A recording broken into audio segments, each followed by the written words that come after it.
Tomorrow morning, the new Maine legislature will be sworn in, and one of the first jobs will be to elect a new Speaker of the House. The current Speaker, for a few more hours at least, is Representative Ryan Fecteau. He made headlines 2 years ago when he was elected. But unlike some other young lawmakers, Ryan Fecteau has decided to leave politics, at least for a while. It's the latest step in a remarkable journey Fecteau has been on since he was a kid. And while he won't be Speaker anymore, we may well be hearing his name in the future. 207's Don Kerrigan talked with Fecteau in his hometown of Biddeford. I declare Ryan Fecteau of Biddeford has been elected Speaker of the House of Representatives for the 130th Maine Legislature. December 2020, Ryan Fecteau, Democrat from Biddeford, was elected Maine Speaker of the House, the youngest Speaker in the whole country and the first openly gay lawmaker to hold that position in Maine. I have loved representing my hometown. I've loved serving in the legislature. And at the top of his legislative game, Ryan Fecteau has to walk away from the House because of term limits. He could have run for an open seat in the Maine Senate, but did not. I feel like I did my part, and now it's time to let someone else with a clear vision. We talked in Elements Coffee Shop in downtown Biddeford, part of the rebirth of Fecteau's hometown. These are all apartments, and that building is also all apartments, and so is that one right there. Just like the huge old mill complex being steadily redeveloped for housing and businesses. All of it very personal to Ryan Fecteau. My man Pepe ended up working in the textile mills like a lot of Francos here in the city. Fecteau's story is one you don't hear that often these days. His grandparents and infant father came from Quebec, speaking no English, to work in the mill.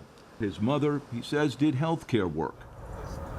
And when his parents split up, Ryan and his mother had to live in public housing in Saco. Unlike a lot of people in that chamber, not all, but a lot of them, you grew up in pretty tough circumstances, right? Yeah, I don't think people like me typically rise to the position of Speaker of the House, let alone serving in the legislature at all, right? And I think I'm very lucky. I'm very fortunate that I received a great education here in Biddeford.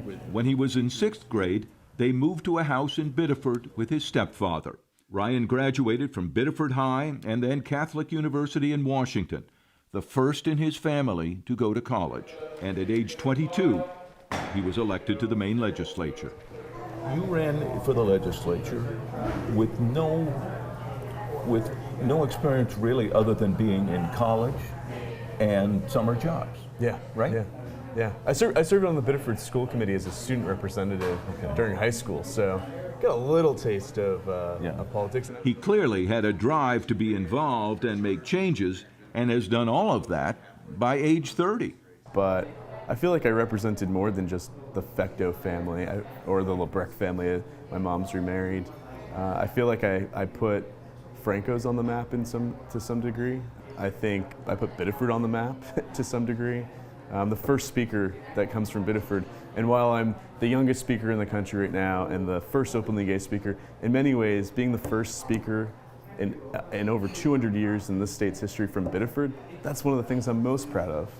Many in the Democratic Party saw him as a rising star, but Fecteau is leaving the lawmaking behind with no plans other than to find a job where he can somehow keep working on the issues he cares about, like affordable housing. We need to sustain investment in housing because we're clearly seeing the impacts of having not done so for a long time. We were building, on average, 250 units a year, and our need is 1,000 units. And other issues, such as pay for child care workers and access to dental care. Ryan Fecteau just won't be doing those as a legislator. It's time to be out of office, he says, and view those issues from outside. It doesn't mean I'm closing the door on ever serving in public office again. But he says that likely will not be for a while. He says there have been conversations about jobs, but nothing definite yet. Maybe private sector, maybe public. But Ryan Fecteau says he's not leaving Maine and still wants to help make change here in whatever opportunity he finds, including, perhaps eventually, politics. How long has it been since we had a member of Congress, a U.S. Senator, or a governor from Biddeford? Oh gosh, probably never. Probably never. That's a really good question. I don't think we've had a governor. I don't know if we've had a member of Congress or the U.S. Senate either. So we'll be happy to make it. We'll be happy to make it first. We'll find someone in the city of Biddeford that's willing to step up and do that. The ambition and the hometown pride seem as strong as ever, even without an elected office, at least for now. And an update, Speaker Fecteau got in touch with Don after he did some research. He was correct that there hasn't been a Maine governor or U.S. senator from Biddeford, but it turns out there has been one member of Congress from that city.